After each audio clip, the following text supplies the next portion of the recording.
एक गांव तो पूरा ही खा गया। और जिस हिसाब से आप लोग आज यहाँ इकट्ठा हुए हैं, इससे मेरे मन को ये शांति होती है कि राजस्थान का भविष्य, राजस्थान के अंदर परिवर्तन, राजस्थान के अंदर तीसरा मोर्चा इस अंधा और मांगरोल की धरती दे रही है।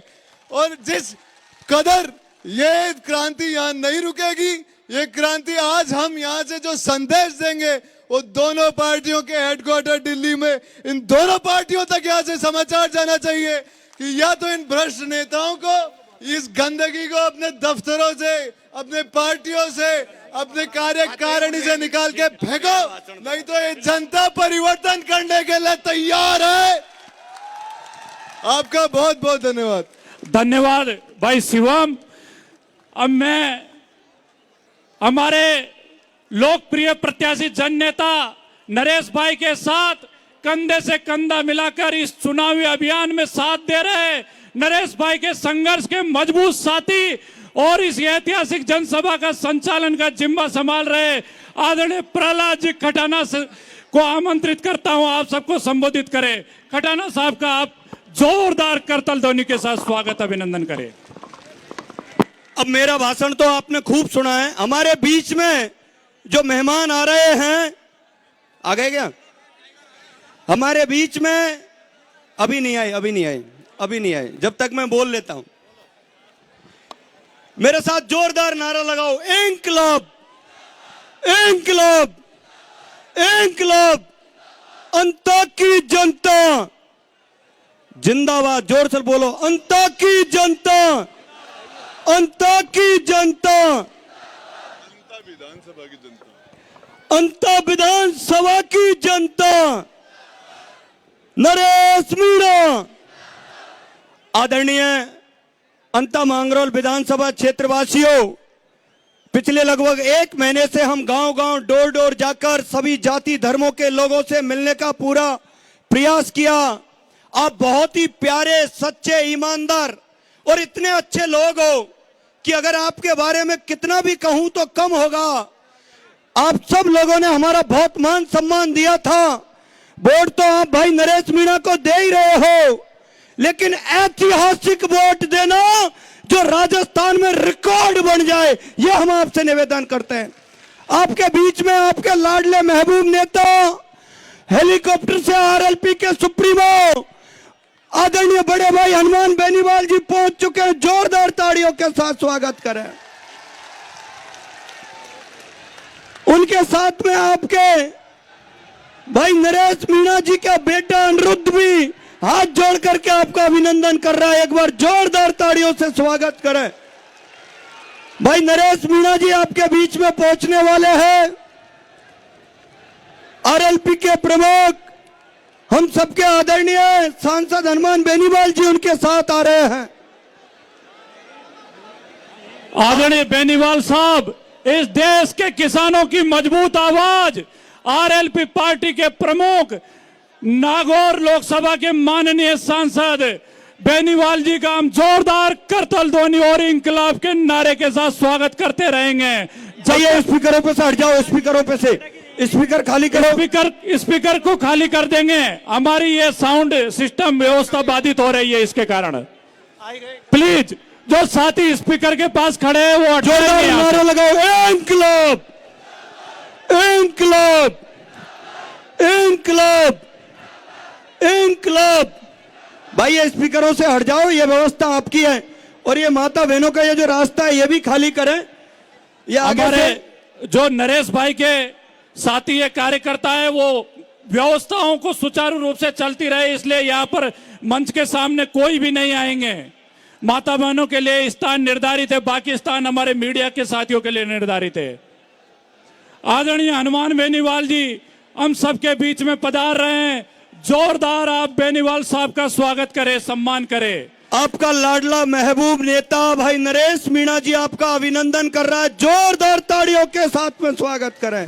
अंता मांगरोल विधानसभा के जनप्रिय प्रत्याशी, जननायक, किसानों का नेता, गरीबों का नेता, वंचितों का नेता, युवाओं का नेता नरेश भाई, जोरदार नारा लगाओ, इंकलाब जिंदाबाद इंकलाब। जिंदाबाद। नारा ऐसा लगाओ जो आदरणीय हनुमान बेनीवाल जी और भाई नरेश मीणा जी आ रहे, जोरदार स्वागत करिए।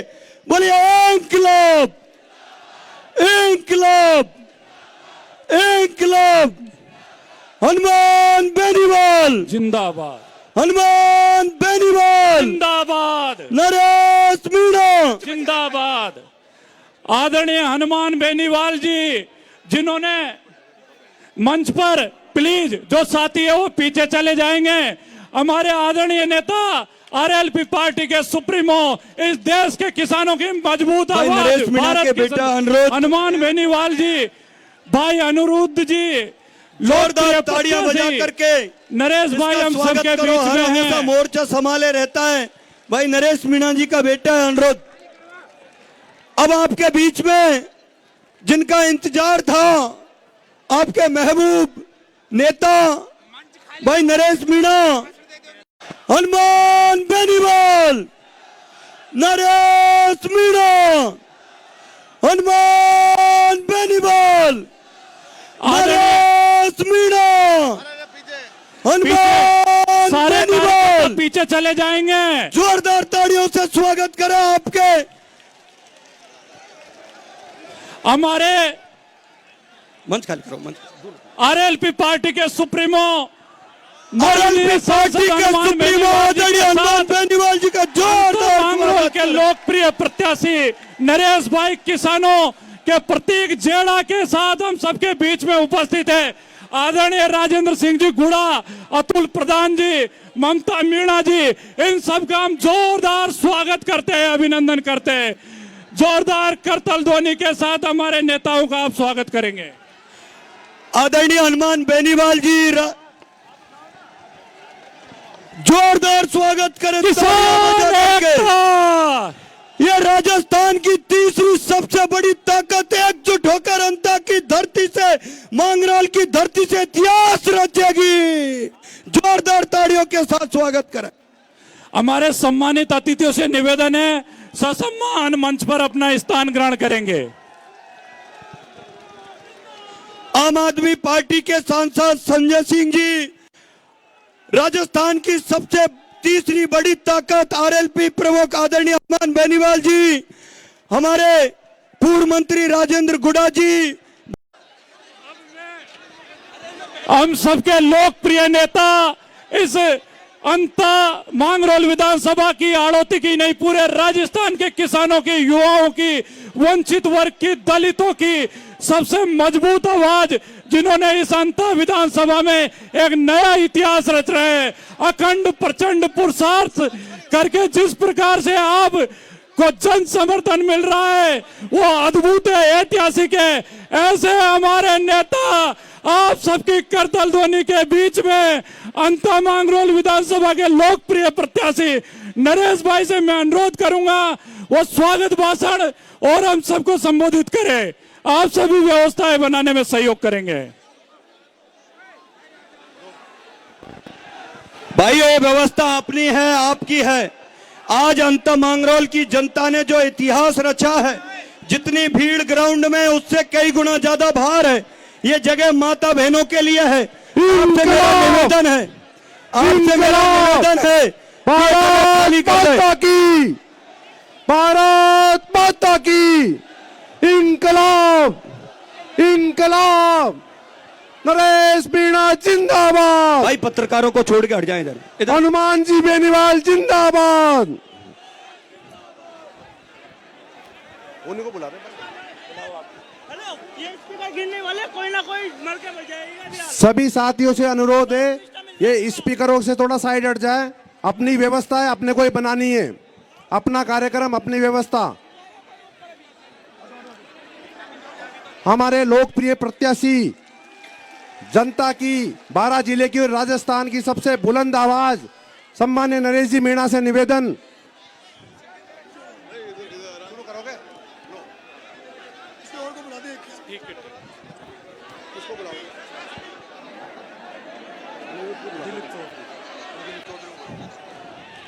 आदरणीय हनुमान बेनीवाल जी के साथ पधारे राजस्थान सरकार के पूर्व मंत्री दिलीप चौधरी जी से मैं निवेदन करूंगा। हाँ, धाकड़ समाज, तब मैं यहां से चुनाव मैदान में आया था और भाई गुड्डा जी भी हम साथ साथ में चुनाव लड़े थे। उस समय भी ये दोनों पार्टियों ने मिलकर एक किसान के बेटे को इस तरह से मिलकर यहां पे हराने की कोशिश करी थी जो आज नरेश भाई के साथ कर रहे हैं।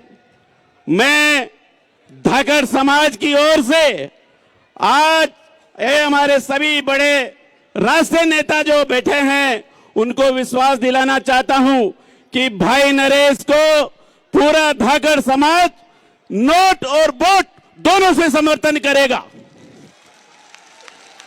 कल महारानी जी ने हमारे धाकड़ समाज के लोगों को बारह बुलाकर खेराली गांव के लोगों को उन्होंने कहा कि आप नरेश जी के साथ कैसे लग रहे हैं। उन समाज के नेताओं ने बोला कि महारानी जी अब तो पीछा छोड़ दो, अब तो हमारे को आजाद कर दो। महारानी जी को गुस्सा आ गया। महारानी जी ने कहा कि आप क्या नोट लेके वोट दोगे क्या? जब धाकड़ समाज के आदमी को अगर इस तरह से बोला जाता है, क्योंकि धाकड़ समाज ने आज दिन तक भाजपा को ही वोट दिया है और भाजपा को वोट नहीं, धाकड़ समाज भाजपा को नोट और वोट दोनों देके समर्थन देता है। इस बार धाकड़ समाज ने यह समझ लिया है कि हमारे को बंधुआ मजदूर समझकर ये सब यूज कर रहे हैं। साथियों, मैं ज्यादा नहीं बोलते हुए इतना ही कहना चाहता हूं कि हमारा समाज पूरा भाई नरेश के साथ है, तन मन धन से साथ है। और मैं सभी से अपील करता हूं, अगर इस बार हमारे धाकड़ समाज ने भाई नरेश का साथ नहीं दिया तो कभी धाकड़ इस अंतरा और पूरे झालावाड़ और पूरा कोटा संभा में धाकड़ को धाकड़ ने समझा जाएगा। इसीलिए भारी मतों से धाकड़ समाज और सर्व समाज भाई नरेश जी को जिताए। जय हिंद, जय भारत, इनकलाब जिंदाबाद। अब मैं अगले वक्ता के रूप में आदरणीय रामगोपाल चौधरी जी से निवेदन करूंगा कि वो अपनी बात रखें।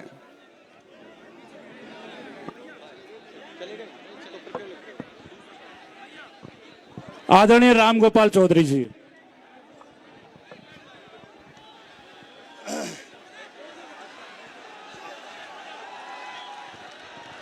राम राम साहब, राम राम। हमारे बीच में हमारे लोकप्रिय बड़े भाई साहब हनुमान जी पधारे हैं और जाट समाज के हर व्यक्ति से मैं मिला हूँ। सब नरेश जी की बात कर रहे हैं। दूसरी समाज का कोई वोट नहीं जाएगा, ना मैडम का जाएगा ना उसका जाएगा, भाया का। इन भाया ने तो इतना दंड दिया लोगों को। झालावाड़ में देख लो, 12 में देख लो, माइंसों को लूट ले पैसे, 1-1 करोड़ रुपए लेता था। मैंने खुद ने मेरे आंखों से देखा, इतना भ्रष्ट आदमी। और आज उसका सफाया करने के लिए ये हमारे भाई साहब के छोटा भाई है नरेश मीणा, और इसको ज्यादा से ज्यादा मत दो। अरे एक साथ पूरे गन्ने में लगाओ सब मिलके। तो मैं तो यही कह रहा हूँ, नरेश जी भी सेकंड हनुमान जी है और इनके साथ हम कंधा से कंधा मिला के, जाट समाज भी लगेगा, दूसरी जाति भी लगेगी, नागर भी लगेगा, इनका सफाया कर दो। ये नजर नहीं आना चाहिए। बाहर भेजो इनको गांव में, जो बाहर के बाहर ही जाएंगे। और सब लोगों को मिलके काम करना है। 11 तारीख का ध्यान रखना है। सुबह से लाइन लगा देना, सबके पहले वोट डालने अपने लोग जाए। बस मैं आप लोगों से आग्रह कर रहा हूँ। और 14 तारीख को रिजल्ट खुले, फिर मतलब अलग ही होगा मामला। फिर 14 तारीख के बाद में जितने भ्रष्ट नेता होता है ना, फिर एक तरफा चलेगा नरेश जी का मामला। आप अपने सब साथ रहेंगे। ठीक है साहब, राम राम साहब। बहुत बहुत धन्यवाद। मैं अगले वक्ता के रूप में आदरणीय पूर्व मंत्री दिलीप चौधरी जी से निवेदन करूंगा कि हम सबका मार्गदर्शन करें। आदरणीय पूर्व मंत्री दिलीप चौधरी जी, जिन्होंने अभी आरएलपी पार्टी ज्वाइन की है, जोरदार ताड़ियों के साथ स्वागत करें।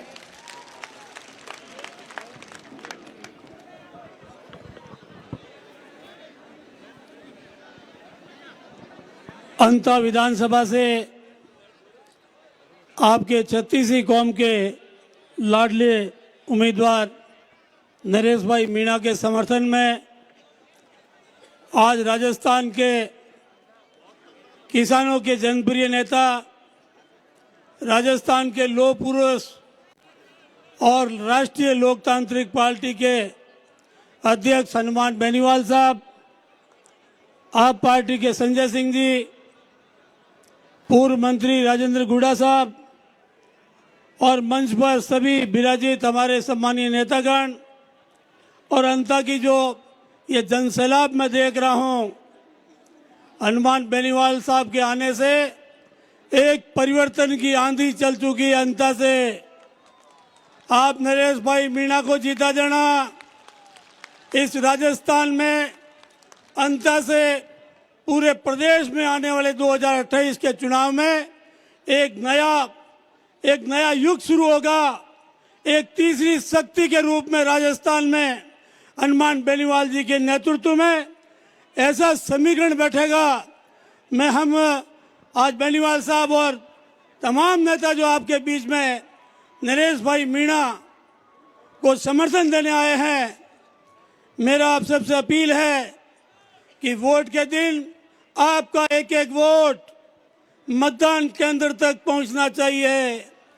जनसैलाब तो बहुत ताकतवर है, लेकिन उसको वोट में परिवर्तन करने के लिए हमारे जांबाज साथियों को एक एक बूथ पर पूरी ताकत लगानी चाहिए। राजस्थान में मैं 30 साल से कांग्रेस में था, लेकिन कांग्रेस की जिस तरह की नीतियां हैं, कांग्रेस धरातल पर काम करने वाले लोगों को मारने का काम करती है। हम गुड़ा साहब और सभी कांग्रेस में पिछली सरकार में साथी थे और जिस तरह डोटासरा जी यहाँ पर भाषण देते हैं, उनकी सारी गाड़ियों के टायर पंचर हो गए। लोगों ने बता दिया कि भाई यहाँ पर किसी की कोई चलने वाली नहीं है। यहाँ तो नरेश मीणा के पक्ष में लोगों ने मन बना लिया है। मैं ज़्यादा बात कहूँगा नहीं। आप अगर सभी सच्चे दिल से 36 कौम बिरादरी यहाँ विराजमान हो, अगर नरेश भाई मीणा को पूरी ताकत से एक एक वोट इनके पक्ष में डालने का जो आप वादा करो, तो आप सभी हाथ खड़े करके इनको समर्थन दें। इनकलाब, इनकलाब, हनुमान बेनीवाल जिंदाबाद, हनुमान बेनीवाल जिंदाबाद। जय हिंद, जय हिंद। अब मैं भाई आपके महबूब नेता, लाडले नेता भाई नरेश मीणा से निवेदन करूंगा कि वो अपनी बात रखें और सबका स्वागत करें। धन्यवाद।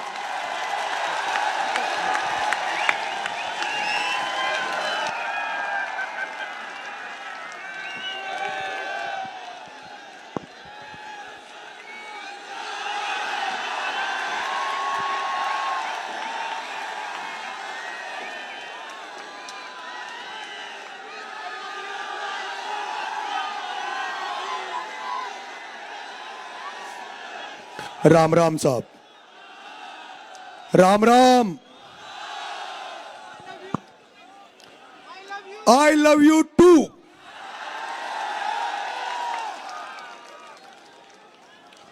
फूल बनकर जो जिया,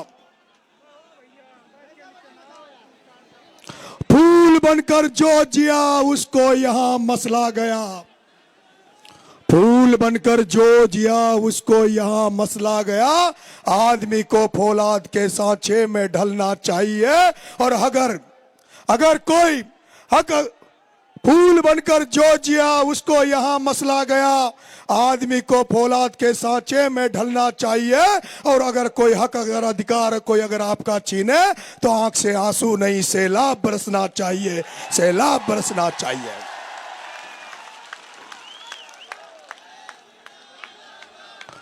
मंच पर विराजमान आरएलपी सुप्रीमो, मेरे राजस्थान विश्वविद्यालय के छात्र संघ से निकले हुए मेरे बड़े भाई, राजस्थान के सबसे बड़े किसान नेता आदरणीय हनुमान जी बेनीवाल साहब, देश के देश के आम जन की, किसान की, गरीब की, शोषित की सबसे बुलंद आवाज आदरणीय राज्यसभा सांसद, आम आदमी पार्टी के राष्ट्रीय नेता परम आदरणीय संजय सिंह जी, राजस्थान के पूर्व मंत्री, मेरे मार्गदर्शक, इस चुनाव का संचालन अपने संभालने वाले, हमें मार्गदर्शित करते हुए बड़े भाई राजेंद्र जी गुड्डा साहब, समाजवादी पार्टी के विधायक बड़े भाई अतुल जी प्रधान, जो पिछले संकट के समय हमारा साथ दे रहे, आदरणीय अतुल जी प्रधान साहब। एसडीपीआई पार्टी, हंगामा खड़ा करना नरेश का मकसद नहीं, पर इस हाड़ौती के किसानों की, मजदूरों की तकदीर और दिशा बदलनी चाहिए, तकदीर और दिशा बदलनी चाहिए।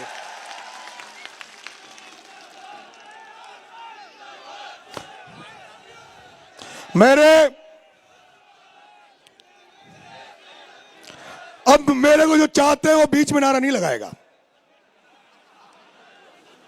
जो मुझे चाहते हैं वो बीच में नारा नहीं लगाएगा। अंता मांगरोल की मेरी देवतुल्य जनता, आपका बेटा नरेश मीणा कोई नेता बनकर नहीं, आपका बेटा बनकर आपसे आशीर्वाद मांगने निकला है, आपका समर्थन मांगने निकला है, आपका वोट मांगने निकला है। आप देख रहे होंगे पिछले 2 साल से किस तरह के संघर्ष से हम गुजर रहे हैं, किस तरह की कठिनाइयों से हम गुजर रहे हैं। आपने देखा होगा नरेश मीणा जब देवली उनियारा चुनाव लड़ा, जब एक एसडीएम द्वारा जब गांव के लोगों को जबरदस्ती वोट डलवाए जा रहे थे, और उसके बाद जब वो कांड हुआ, थप्पड़ कांड हुआ, तो नरेश मीणा को जहां 3-4 दिन में जमानत हो जाती, साधारण मुकदमा लगता, लेकिन 8 महीने तक टॉक की जेल में डाला। उस ओम बिरला ने टॉक की जेल में डाला। उसके बाद आपने वो भी देखा होगा जब झालावाड़ में 7 बच्चे उस स्कूल में भ्रष्टाचार की भेंट चढ़ गए थे, जब वो बच्चे मर गए थे, तब आपका ये बेटा नरेश मीणा, जिसने इस राजस्थान को नशा मुक्त बनाने के लिए, इस राजस्थान को भ्रष्टाचार मुक्त करने के लिए, इस राजस्थान के किसानों के हितों के लिए जब जन क्रांति यात्रा नरेश मीणा निकाल रहा था, और जब नरेश मीणा की भव्य यात्रा निकल रही थी, लेकिन जब नरेश मीणा को पता लगा कि 7 बच्चे भ्रष्टाचार की भेंट चढ़ गए, उनकी बलि चढ़ गई, तब नरेश मीणा ने यात्रा छोड़ के उन बच्चों को न्याय दिलाने के लिए झालावाड़ चला गया। उस झालावाड़ में चला गया जहां से वसुंधरा राजे 2 बार की मुख्यमंत्री रही और 5 बार सांसद रही, और उसका बेटा दुष्यंत सिंह 5 बार सांसद रहा। वो वसुंधरा राजे जो 1989 में धाकड़ का बेटा चतुर्भुज नागर का टिकट काट कर कुंडली बनाकर झालावाड़ में बैठ गई। अरे नरेश मीणा तो यात्रा छोड़ के उन बच्चों को न्याय दिलाने गया, लेकिन वो वसुंधरा राजे जिसके घर में वो घटना घटी, 7 बच्चे मर गए, उस वसुंधरा राजे ने उन बच्चों को न्याय नहीं दिया। उस वसुंधरा राजे ने नरेश मीणा को 40 दिन की जेल यात्रा करवा दी, 40 दिन की जेल यात्रा करवा दी। आपने वो भी देखा होगा जब ये नरेश मीणा 40 दिन की जेल यात्रा से निकला, और जब मैंने बाहर आके पूछा कि उन बच्चों को कुछ मिला कि नहीं मिला, उनके परिवार वालों को कुछ मिला कि नहीं मिला, तो मुझे बताया गया कि जहां हनुमान बेनीवाल आंदोलन करते हैं, हनुमान बेनीवाल जहां लोगों को 50-50 लाख का मुआवजा दिलाते हैं, जहां एक कुमार का गधा मर जाता है, उस गधे को 60,000 का मुआवजा दिला देते हैं, जहां एक गधे को, कुमार के गधे को मरने पर राजेंद्र गुड्डा 60,000 का मुआवजा दिला देते हैं, वही राजस्थान की 2 बार की मुख्यमंत्री रही, 10 बार से सांसद रही वसुंधरा राजे ने उन गरीबों को मुआवजे के नाम पर क्या दिया? 5 बकरियां।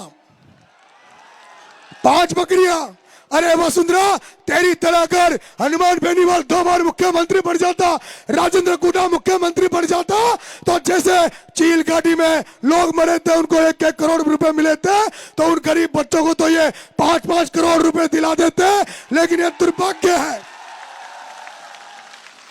यह दुर्भाग्य है कि हम लोग ऐसे लोगों को चुनते हैं जिनको हमसे कोई लेना देना नहीं है। और झांसी की रानी को मरवाने वाला परिवार, और झांसी की रानी को मरवाने वाला परिवार, हाड़ौती के लोगों जिसका वसुंधरा का 1 वोट, उसके बेटे का 1 वोट, 2 वोट वाली लाखों की संख्या में धाकड़, लाखों की संख्या में गुर्जर, लाखों की संख्या में मीणा, लाखों की संख्या में माली, लाखों की संख्या में ब्राह्मण, लाखों की संख्या में यहाँ का राजपूत, और वो 2 वोट वाली राज कर रही है। और मादरी बेचारे जमाओं का झंडा उठा रहे, जाओ की गुलामी कर रहे हैं। और वो प्रमोद भाया,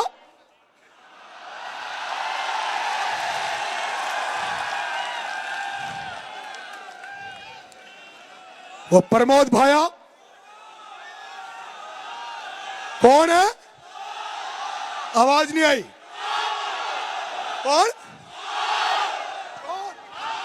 चोर, चोर है। हाथ खड़े करो, कौन कौन मानते हैं चोर है?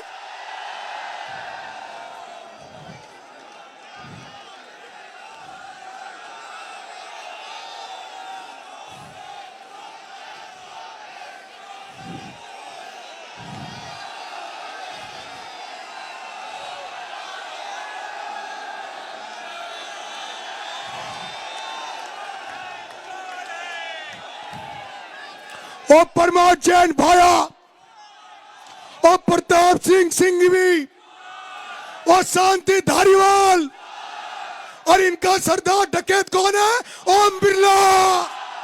ओम बिरला कौन है? ओम बिरला कौन है? नहीं नहीं, चोर नहीं है। नहीं नहीं नहीं, गलत। चोरों का सरदार, चोरों का सरदार कौन है? चोरों का सरदार कौन है? किसानों का हत्यारा कौन है? किसानों का हत्यारा कौन है? अब हमारी बात भी सुनो, पर ताई ता बोलेगा तो फिलहाल तो घना सारा नेता भी है। मेरे भाइयों, वो ओम बिरला, प्रताप सिंह सिंघवी, प्रमोद जैन भाया, शांति धारीवाल, वो चार व्यक्ति जो 2 बीजेपी में, 2 कांग्रेस में, राजनीति में उन्होंने कब्जा, धंधा पानी पर उनका कब्जा, प्रॉपर्टी का काम करे तो उन चारों के काम करे, जमीनों पे कब्जा करे तो इन 4 आदमियों का जमीनों में कब्जा करे। अगर कोई फैक्ट्री है तो उन चारों की, थर्मल में कोई काम करे तो उन चारों का। और मां किसान का है करा।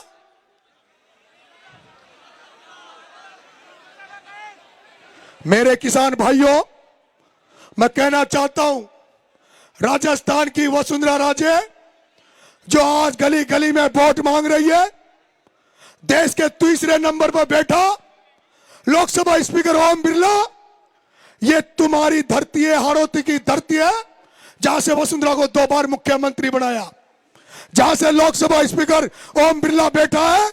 और दुर्भाग्य की बात है, आदरणीय संजय सिंह जी, आदरणीय हनुमान जी बेनीवाल साहब, बीजेपी वाले वोट मांग रहे हैं, कांग्रेस वाले वोट मांग रहे हैं, लेकिन इस जनता को जिसकी बरसात की फसल चौपट हो गई, जिसकी सोयाबीन चौपट हो गई, उड़द की फसल चौपट हो गई, धान की फसल चौपट हो गई, लेकिन इस हाड़ौती के किसान को आज दिन तक फसल बीमा का पैसा नहीं मिला। आज दिन तक ये फसल बीमा के पैसे के लिए इंतजार कर रहे हैं। आदरणीय संजय सिंह जी, आदरणीय हनुमान जी बेनीवाल साहब, आप भी उस स्पीकर की संसद में बैठते हो, उससे सवाल पूछना। लोकसभा स्पीकर ओम बिरला, तो ये तो बता दे, ओम बिरला, लोकसभा स्पीकर ओम बिरला, तू ये तो बता दे कि जो हाड़ौती का किसान है वो खाद की लाइन में लग रहा है, अटैचमेंट के साथ खाद दिया जाता है, डीएपी का कट्टा 1400 को कट्टा 1800 2000 रुपए में मिल रहा है, 1800 2000 रुपए में मिल रहा है। और आदरणीय संजय सिंह जी, मैं केवल कांग्रेस बीजेपी के खिलाफ नहीं लड़ रहा, यहां तो दोनों ही पार्टी एक है, यहां तो बीजेपी कांग्रेस एक है। यहां पर प्रमोद भाया की घरवाली के वोट आते हैं 12, प्रमोद भाया की घरवाली के वोट आते हैं 12 और बीजेपी के कैंडिडेट प्रियंका शर्मा के वोट आते हैं 13। लेकिन फिर भी वो जो प्रमोद भाया का एक बड़ा भाई जो प्रताप सिंह सिंघवी जो बीजेपी का विधायक है, वो एक वोट को प्रमोद भाया की घरवाली को दे देता है और बीजेपी की जिला प्रमुख बननी चाहिए। उसकी जिला प्रमुख कौन बनती है? भाभी। कौन बनती है? वोट बेचारे ये जनता वोट देती है कि मां कांग्रेस ही छा, मां बीजेपी का छा, और वो जो कांग्रेस बीजेपी का जो नेता बने छा ना, वो यहाँ का वोट को आपस में बांट ले छे, आपस में बांट ले छे। एक किसान का नेता, एक प्रहलाद गुंजल जो पहले बीजेपी में था, उस बीजेपी में रहते हुए इस धारीवाल ने, ओम बिरला ने, इन्होंने चारों ने मिलकर उसकी बीजेपी में राजनीतिक हत्या की। और अब जब वो कांग्रेस में आ गया, तो उनकी सारे कांग्रेस के लोगों ने मिलकर उसकी हत्या कर दी। यहां पर इस हाड़ौती की धरती पर, जहां पंजाब हरियाणा की तरह जमीन है, काली मिट्टी है, ये उपजाऊ खेती है, ये अंततः मेहनत करता है, लेकिन कोई भी राजनीति में जब आगे बढ़ने लगता है उसकी राजनीतिक हत्या कर दी जाती है। ऐसे कई उदाहरण है। यहाँ शिवनारायण नागर को घर बिठा दिया गया, एक है यहाँ पर मनोज चौधरी, आपका अजीत सिंह मातड़ी,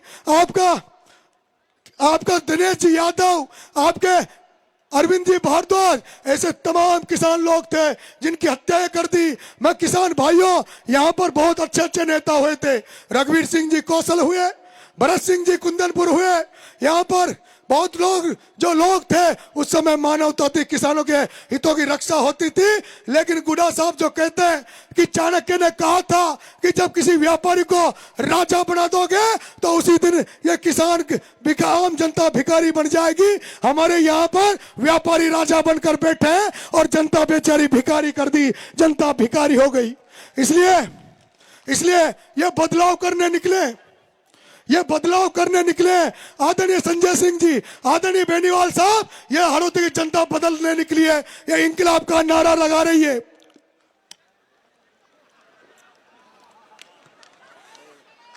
ये इंकलाब का नारा लगा रही है, उस इंकलाब का नारा जो भगत सिंह ने इस देश को आजाद कराने के लिए, उस 23 साल के बेटे भगत सिंह ने इस देश को आजाद कराने के लिए जैसे हंसते हंसते फांसी का फंदा अपने गले में चूम लिया था, इस तरह ये हाड़ौती के लोग अब इस हाड़ौती को आजाद कराने निकले हैं। हाड़ौती को आजाद कराकर छोड़ेंगे। ये तो जनता के चुनाव में तो केवल शुरुआत है मेरे भाइयों, अंता के चुनाव में तो शुरुआत है। जो बेनीवाल जी प्रयास कर रहे थे, गुड्डा साहब प्रयास कर रहे थे, आम आदमी पार्टी, आज देख लो, आपको देख लो इस मंच की सजा। ये बाबा खाटू श्याम की तो कृपा हो रही है, जो संत महात्मा बैठे, मुस्लिम समाज के लोग बैठे, सरदार पंजाबी लोग बैठे। और ये भी देखो मैं 25 साल से गुजर मीणा को तो मैंने एक कर ही दिया, लेकिन ये पहला मंच है जिसमें राजपूत और जाट एक साथ बैठे। ये राजस्थान का पहला मंच है जिसमें जाट और राजपूत एक बार बैठे। मैं एक दिन गुड्डा साहब से कह रहा था, साहब इस कांग्रेस बीजेपी की दुकान बंद कर देंगे, लेकिन राजपूत और जाटों को एक होना पड़ेगा। तो गुड्डा साहब कह रहे थे कि ऐसा नहीं है, हम लोग कई बार एक हुए और जब एक हुए तभी हमने सत्ताएं बनाई है राजस्थान में। ऐसा नहीं है कि हम एक नहीं हो सकते। और आज भगवान ने सुनी, बाबा खाटू श्याम ने मेरी सुन ली कि सारे लोग इस मंच पर एक साथ बैठे हैं। मेरे भाइयों, मैं ज्यादा भाषण अब नहीं दूंगा, बहुत लोग अभी हमारे वक्ता बोलेंगे, लेकिन मेरी अंता की माता पिता तुल्य जनता, मैं आपसे एक निवेदन कर रहा हूं कि अगर आपका बेटा विधायक बन गया, तो आपको कहना चाहता है, जिस दिन आचार संहिता खत्म हो जाएगी,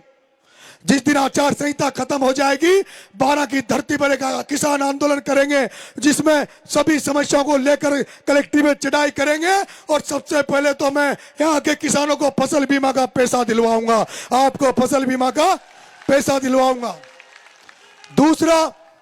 दूसरा जगत गुरु शंकराचार्य ने मेरे से शपथ पत्र लिया था, मैंने शपथ पत्र दिया था कि अगर नरेश मीणा विधायक बन गया तो राजस्थान में गौ माता को कानून बनवाकर राज्य माता का दर्जा दिलाने का काम नरेश मीणा करेगा, जिससे जो हमारी गौ माता जो सड़क पे घूमती है, एक्सीडेंट हो जाता है, लोग मर जाते हैं, गौ माता मर जाती है, वो गौ माता बेसहारा जो हमारे किसानों का नुकसान करती है, ऐसा कुछ कानून बने जिससे गौ माता की रक्षा हो सके और किसानों की फसलें भी बच सके, इसके लिए काम करेगा। नरेश मीणा, यहाँ दलित समाज बहुत बड़ी संख्या में है, सबसे बड़ी संख्या में यहाँ 52,000 संख्या दलित समाज की है। लेकिन दलित समाज का मैं देख रहा हूं जो सबसे ज्यादा प्रमोद भाया कांग्रेस को वोट देता है, लेकिन मैंने देखा है किसी भी दलित समाज के गांव में एक भी बाबा साहब भीमराव अंबेडकर की मूर्ति नजर नहीं आई। अगर नरेश मीणा एमएलए बन गया तो बेरवा समाज, मेघवाल समाज की जो बड़ी बड़ी बस्तियां हैं वहां बाबा साहब भीमराव अंबेडकर की मूर्ति लगाऊंगा और शानदार स्मारक बनाने का काम करूंगा। और मेरे भाइयों मैं गांव में जाता हूं तो माता बहनें कहती है, वो देवपुरा और वो बंजारे कहते हैं कि बड़गांव वाले कि उनकी माता बहनें कहती है कि नरेश जी माँ तो कोई वोट देगा, एक काम करा दीजिए। मनी बताओ बेड़ा काहे करूं, कब माँ का ये जो दारू की दुकान जो थड़िया खोल बनी थी ना घड़ी घड़ी में, यहीं बंद करा दीजिए। मैं वादा कर रहा हूं नरेश मीणा अगर एमएलए बन गया 8 बजे के बाद कोई ठेका नहीं खुलेगा और जो गांव में थड़िया लगा रखी है ना दारू की, इन दारू की थड़ियों को बंद करवाने का काम नरेश मीणा करेगा। मेरे भाइयों अगर नरेश मीणा एमएलए बन गया, नरेश मीणा अगर एमएलए बन गया तो यह विधानसभा राजस्थान और देश की ऐसी विधानसभा होगी जिसमें भ्रष्टाचार नाम की कोई चीज नहीं होगी।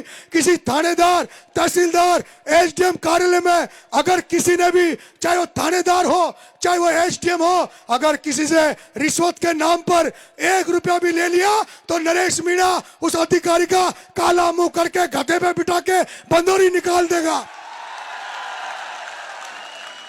यहां पर एमएलए बनने के बाद इस विधानसभा में भ्रष्टाचार नाम की कोई चीज नहीं रहेगी और जो ईमानदार अधिकारी होंगे, जो ईमानदार कर्मचारी होंगे, उनका हम सम्मान बढ़ाएंगे, उनको माला पहनाएंगे, उनका आदर सत्कार करेंगे। मेरे भाइयों ये मांगरोल जहाँ ये सभा कर रहे हैं हम लोग, यहाँ खादी का बहुत अच्छा काम होता है, लेकिन उस खादी को कोई मान्यता नहीं है। हम उस खादी के लिए यहाँ पर उस व्यवसाय के लिए यहाँ की बात करेंगे। ये जो जिस मंडी में हम बैठे हैं, मंडी बन गई, शानदार मंडी है, लेकिन उसके बावजूद भी ये मंडी बंद पड़ी है। इस मंडी में धान की मंडी खुलवाने का काम नरेश मीणा करेगा। और मेरे मांगरोल के व्यापारी भाइयों आपसे भी एक सचेत कर देना चाहता हूं, आपको बता देना चाहता हूं, जैसे कि प्रमोद भाया ने एक जो मॉल खोला है 12 में मार्ट, उसी तरह का वो यहां पर भी खोलने जा रहा है, जिससे छोटे छोटे व्यवसायी है वो मर जाएंगे और कुचले जाएंगे, उनको बर्बाद कर दिया जाएगा। इसलिए आप व्यापारी भाइयों को भी सचेत हो जाना चाहिए। मेरे भाइयों जितनी भी गांव की समस्या है उनको दूर करूंगा।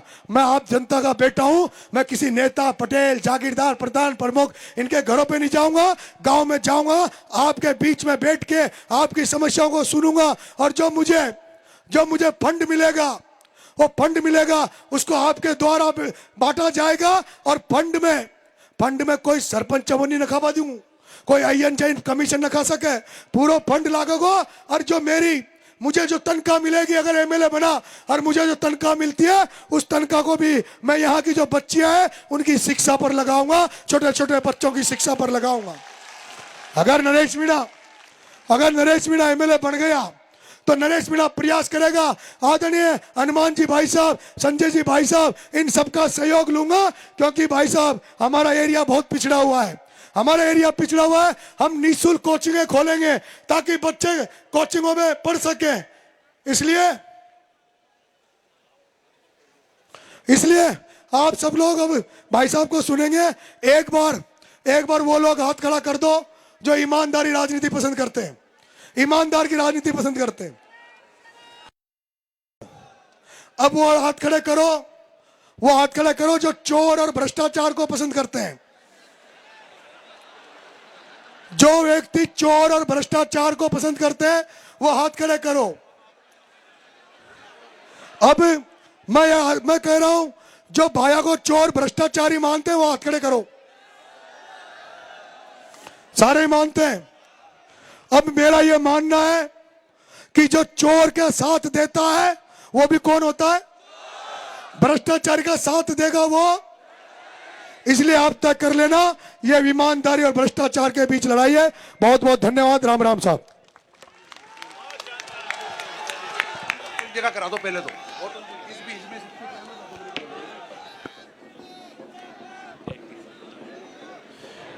धन्यवाद नरेश भाई। उनके क्रांतिकारी उद्बोधन के पश्चात निश्चित रूप से आप संकल्प धारण करेंगे, अंता मांगरोल विधानसभा के घर घर में जाएंगे 11 नवंबर तक, एक एक वोट को निकालकर इस अंता मांगरोल विधानसभा की अब तक की सबसे बड़ी ऐतिहासिक विजय सुनिश्चित करेंगे। अब मैं नरेश भाई के उद्बोधन के पश्चात मध्य प्रदेश के गुना जिले से चाचौड़ा विधानसभा से 2 बार विधायक रही बहन ममता